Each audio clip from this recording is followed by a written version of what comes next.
This Future Construct podcast episode is supported by Applied Software. Applied Software is on a mission to transform industry by empowering their clients and championing innovation with real-world expert consultants.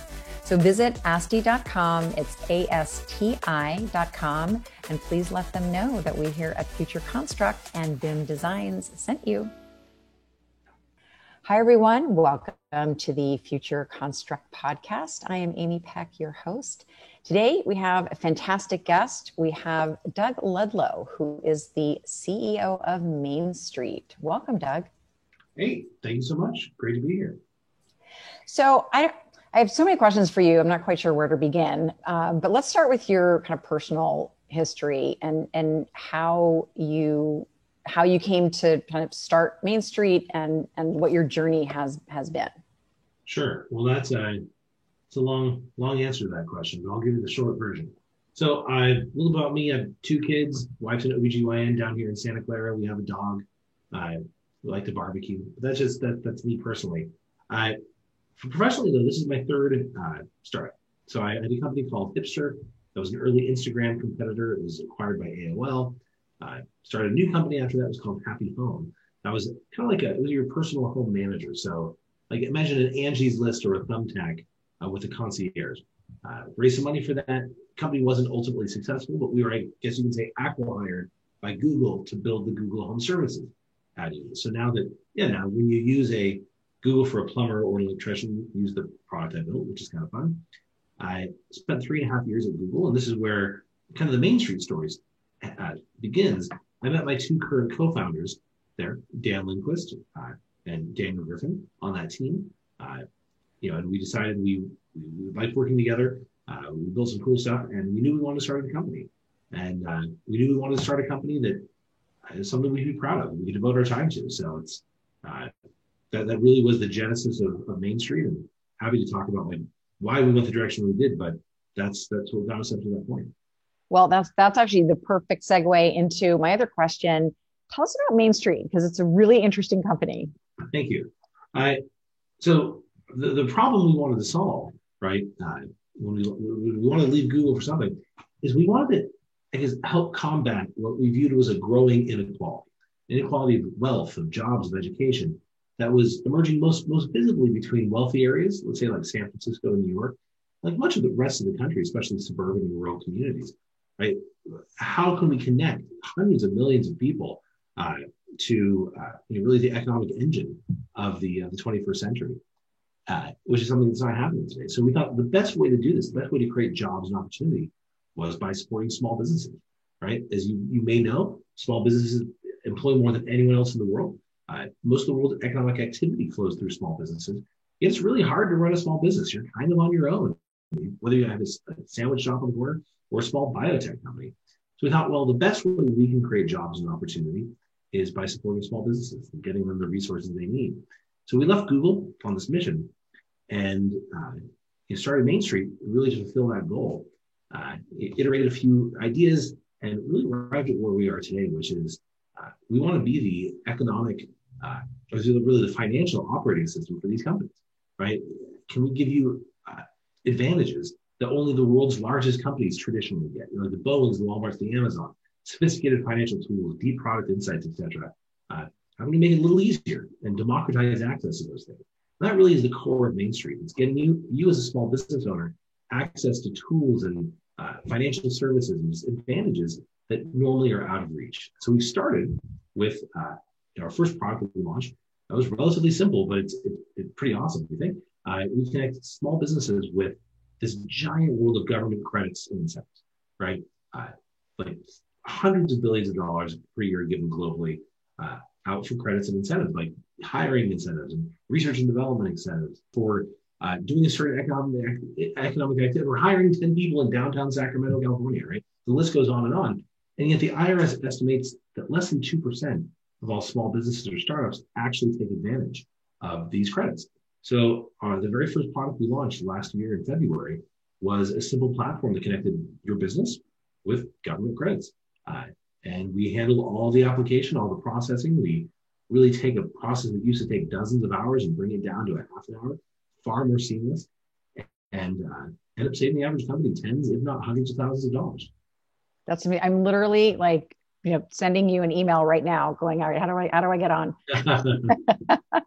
No, and I think, to your point, I've been running my own company for a while, and I just have a lot of blind spots. There's just things that I'm just not good at, and my bookkeeper will tell you one of them, that I'm the worst.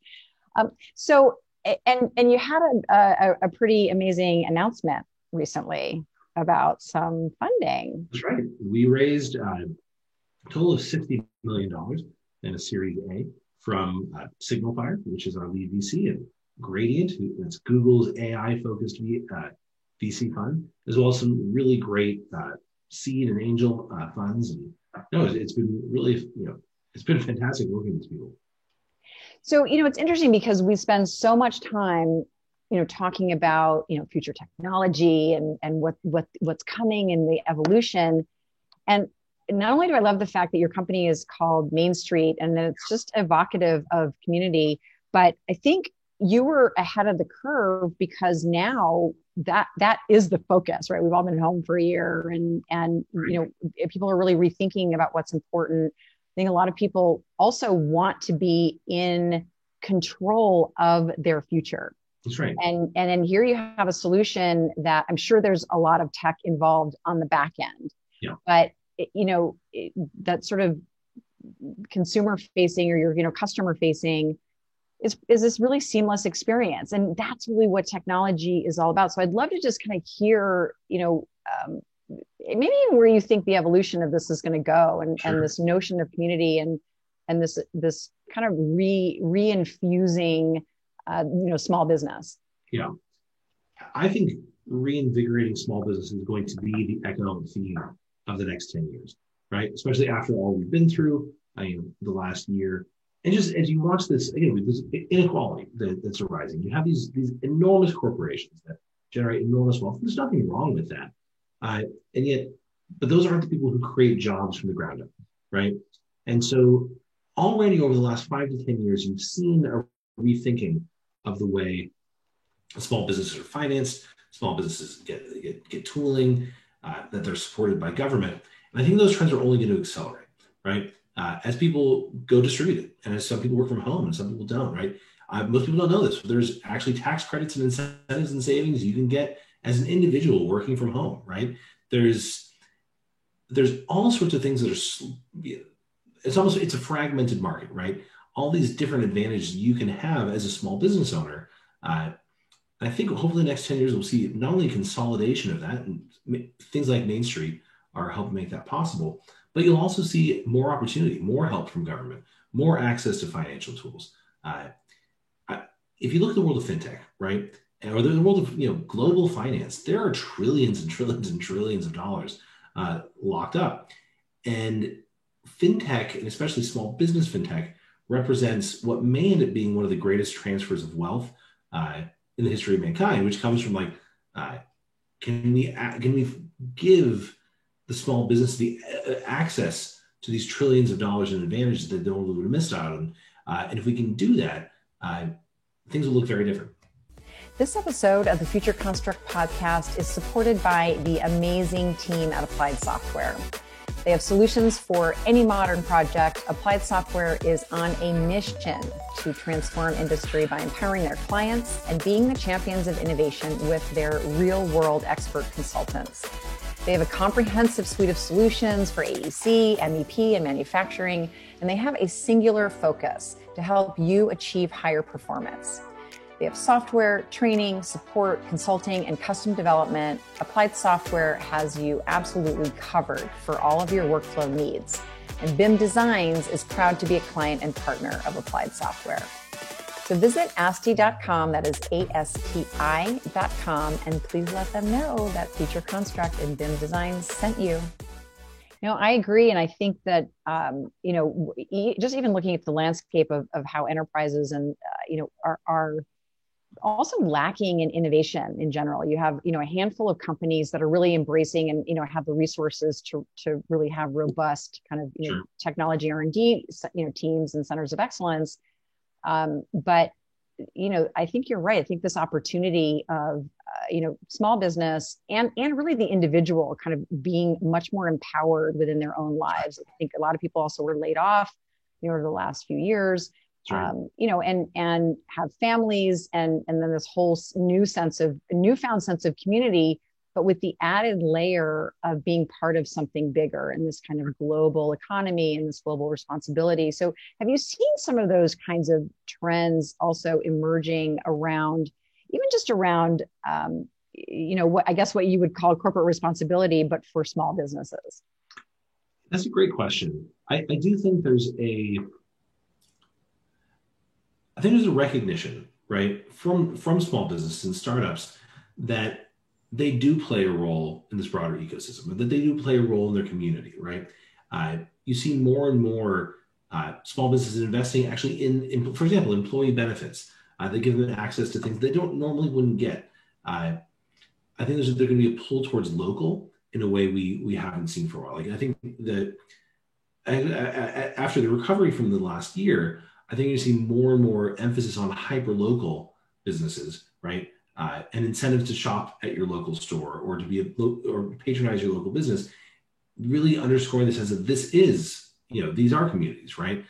This is the strongest way to strengthen your community is go shop at a small business, right? And the strongest way a small business can strengthen their business and their community is by taking care of their employees, right? So it's this really wonderful virtual cycle that can occur.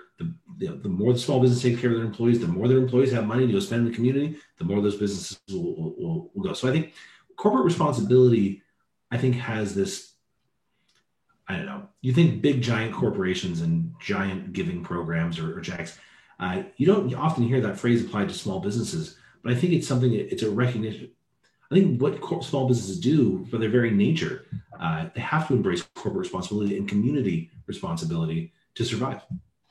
And I guess you build this sort of economic ecosystem within your community. And, it's funny, you're in Santa Clara. I was part of the Texodus, and I just moved from San Francisco to Austin, Texas. Oh, nice. And, but I've heard of, in fact, our mutual friend has moved to Barbados. And I think people are moving to far-flung places, but also I think to more rural areas. And I think that this model that you've just described might be a real benefit. I mean, are you seeing in terms of your inbounds and your customer base, are they coming from larger cities, or are you seeing it sort of trend upward, into suburban and even more rural areas? A year ago, before this, Texas, as you said, or this diaspora of tech companies, most of our companies were based in San Francisco, New York, right, that we'd work with. Now it's maybe 50% San Francisco, New York, the rest everywhere else. And certainly we see a distribution of employees. There's some companies where you'll never be distributed. Like if you work in a hospital, you have to be there. If you work at a restaurant, you have to be there. But there are tens of millions of businesses that fall into the category of you can be anywhere, right? And we've definitely seen that, just like many others, definitely seen that trend. We connect to people's payroll systems. We connect to business, companies' critical business systems, and we get to know these companies really well inside and out. And the level of dispersion that has taken place amongst their employees is kind of staggering, which actually for our business is good, because now it means you're eligible for 20 different states, tax credits rather than just one. So, for multiple reasons, we're all for that. I think that's great. And so is the focus now with this raise that you're going to really just expand, and you are going to help every company, in United, I guess I'm assuming it's the United States, because a lot of these are government related. Or are you looking to expand your product line? We're doing both, right? So I think you can see we'll go deeper in certain areas and expand in certain areas. For example, we're continuously adding new credits to our tax credit product, right? And there will be a constant drumbeat of, there's 2,000 credits in the United States. We'll keep adding ones that are valuable. We're also going to, keep our nose to the ground or ear to the ground, or whatever the term is. When a new credit comes out, right, then we'll launch that as fast as we can, right? So we'll always be adding depth, but we'll be adding new products as well. We're in the middle of piloting and about ready to launch a benefits platform, right, that provides benefits to startups and small business employees. And just like Main Street, our core product helps companies save money without doing much work, this will do the same for employees. Employees will be able to save money without doing much work. That's great. I love that. And then let's just sort of talk about, a global view. I mean, things have changed quite a bit. And I think it's so remarkable that you started this company, it was in 2019. That's right. And then we are here today, and it just seems like, you were doing your work, and then all of a sudden the whole world looked at you. Change us. That's right. Yeah, absolutely. But just what do you see as? I mean, there's some fear in the economy in general because of a lot of the influx of government cash. There's been obviously political turmoil. We definitely don't want to go down that rabbit hole. Sure. But do you see this kind of outlook of caution, or are people? Do you feel like no, we're going full steam ahead now? Well, I think if you look at the startup environment, you see the biggest fundraisers that have ever happened. You see a massive amount of capital, and you see zero fear. And that's probably a bad thing, right? We probably should be a little more scared about what's going on. It's hard to reconcile that we have a roaring startup economy, and yet still unemployment remains high, right? The stock market remains really high, and unemployment rate. So I don't know what type of correction there will be, right? My concern is that the correction we'll see is not that the companies who are doing well or those who, those who have made a lot of money are going to lose it. My concern is what happens if we disconnected our economy from the needs of truly the poorest in our country or those who are unemployed. I think you saw over this last year, how is it that so many people were laid off and the stock market was at its highest, right? It's as if we disconnected a big portion of the economy from a big portion of our citizenry. That's the type of thing to where long-term, I know we go down quite the rabbit hole here too, but that's incredibly destabilizing over the long run. That's what you saw at the French Revolution 200 years ago, right? When you have massive inequalities. But for the time being, I don't see a massive correction. I'm not smart enough to be able to predict if there would be one. It's much more the long-term consequences of what happens if the stock market keeps roaring for those who have, and the economy isn't able to provide for those who don't. And do you see an opportunity for, your company to get, so large and influential, because you're working with, this broad swath of small business, that you might even be able to influence tax credits that are coming down the pipe? Because especially, you mentioned that there are tax credits for, hiring certain people in certain locations. Yeah. I mean, is that sort of the goal, to have that level of impact and maybe influence to help some of these challenges? It is. So let's talk about Walmart for a second. Walmart employs more than any private employer in the United States, 1.6 million people. Well, that's just a tiny fraction of the amount that small businesses employ, right? But a small business on their own has no power to shift policy, no power to really change anything. What happens though with a company like Main Street, we're able to aggregate together, millions of these small businesses, representing millions, if not tens of millions of employees. Suddenly you have, our little company would have the ability to negotiate with governments at the rate of, multiple Walmarts, right? Multiple Microsoft. That's a power that becomes really extraordinary, and it really would help bring, again, if our whole goal is to democratize access to these advantages that big companies have, well, why shouldn't the small business also have access to lobbying, to congressional support, to the ability to shape policy, right? That would be an amazing thing if Main Street were able to help, slightly influence U.S. tax policy, U.S. Employment policy, be more favorable to small businesses and their employees. Now, that would be that would be a dream and a true fulfillment of what we're trying to do. And there's something, it was funny before you even said the word lobby, I thought, God, wouldn't Main Street Lobby? That just sounds like it's a great name. Yeah. The Main Street name works over and over and over again. It really does. We'll eventually pivot into an ice cream shop, and that still works. This is true. And then you'd be able to save yourself money with tax credits. It's all a thing of beauty. It's all with the law.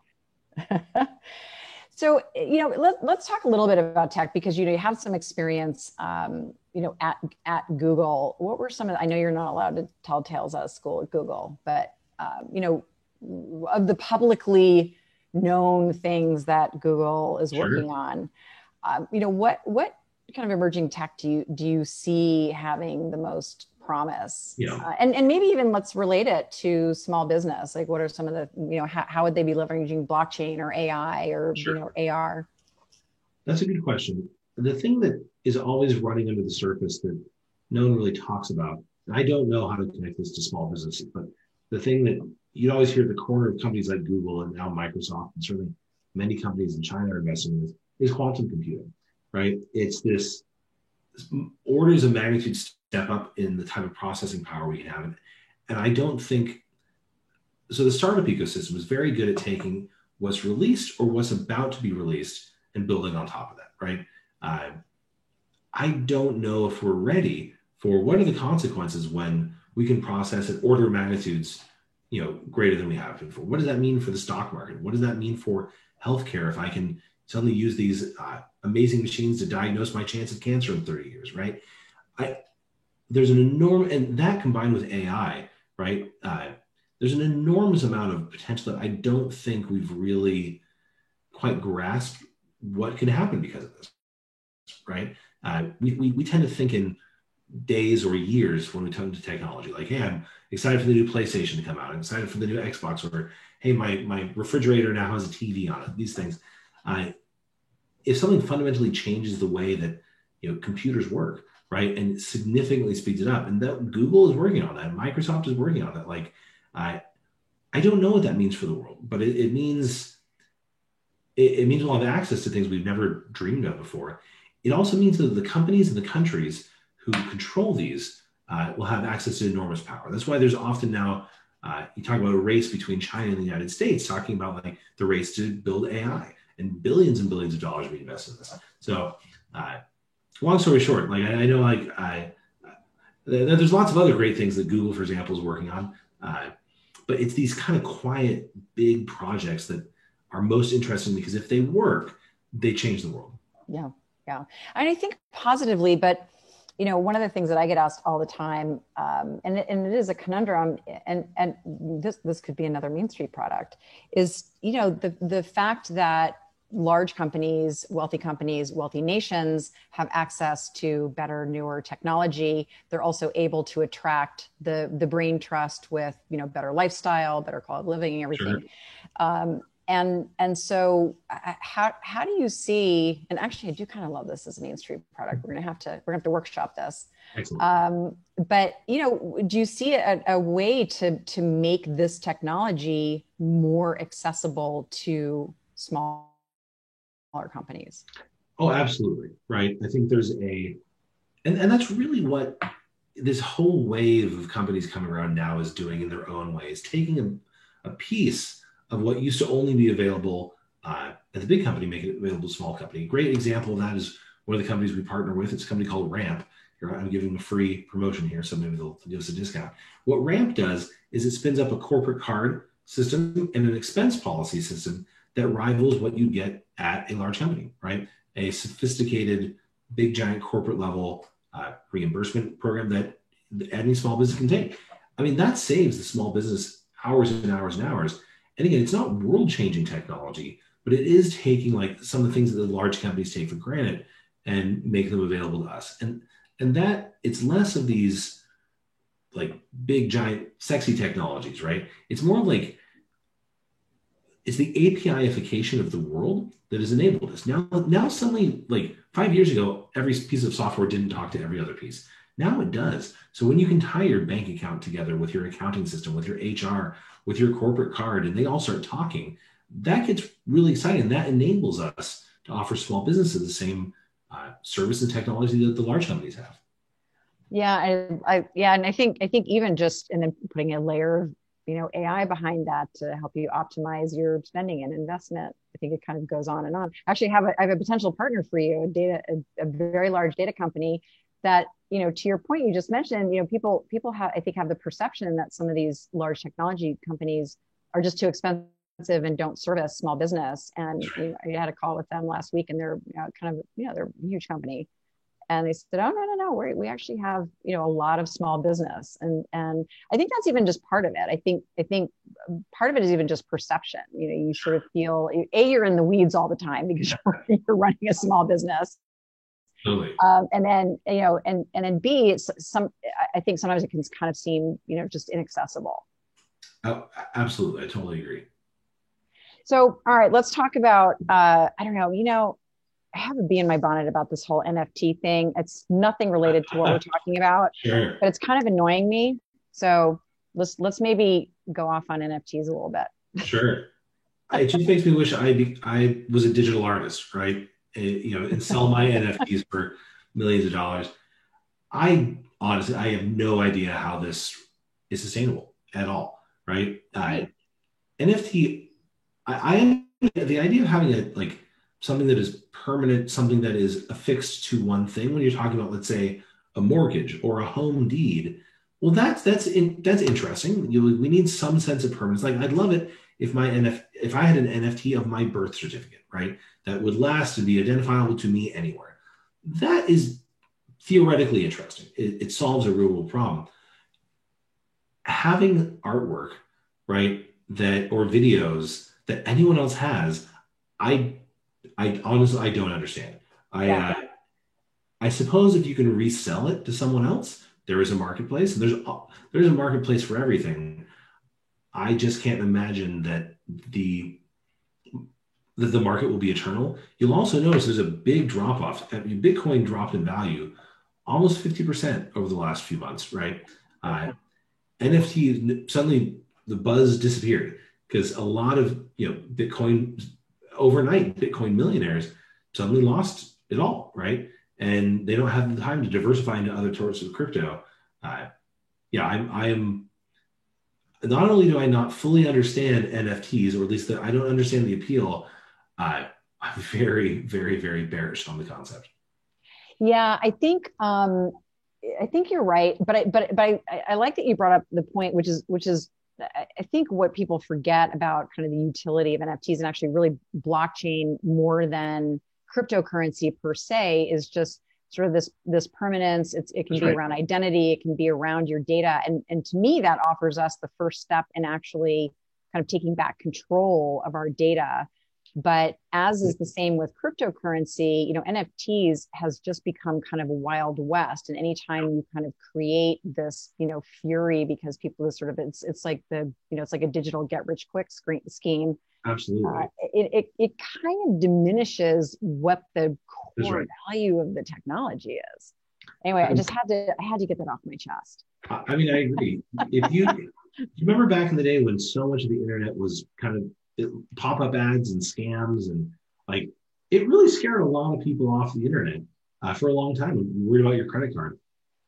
The cryptocurrency world and NFTs has to kind of pass that point where it's just used by a very select group of people and reeks of scams.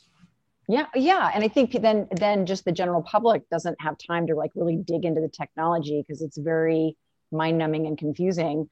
But blockchain has, the opportunity to really kind of change the value system and change the way we think about data, and to allow us to have a digital identity and a real identity, and kind of bring people onto the grid and open up a whole realm of possibility. But I think just like, you mentioned with the internet, it's going to scare people.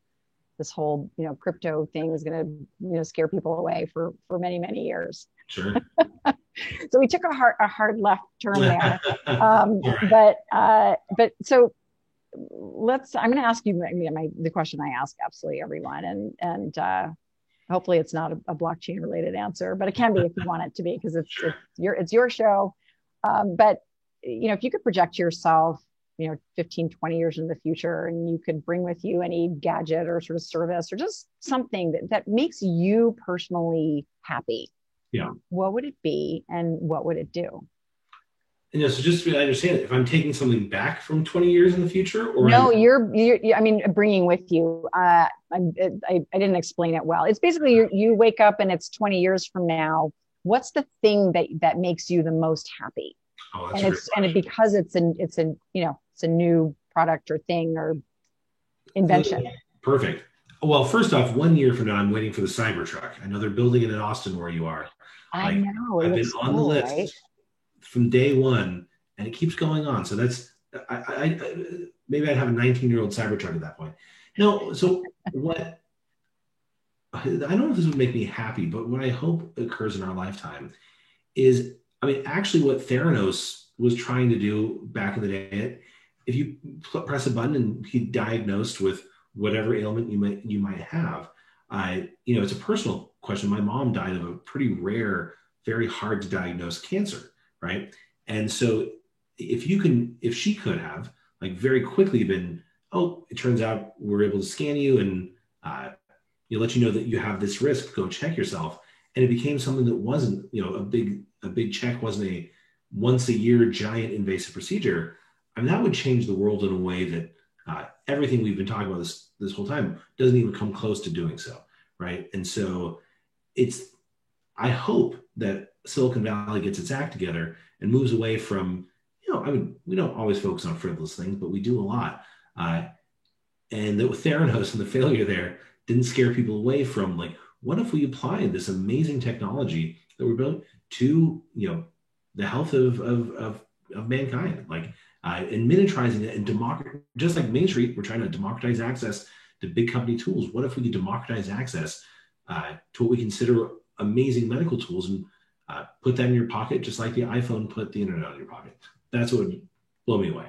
I love that. Well, I think you're going to get your wish because, the sort of digital therapeutics and all of the sort of self-wellness, I think, like being able to actually, monitor yourself on a daily basis. But then to your point, the bigger picture of these democratized tests, I think that's a worthy cause. And I think you're going to get your wish. I hope so. Well, it's been great chatting with you. I really had fun. Thank you so much for joining us today. It was totally my pleasure. Thanks for having me.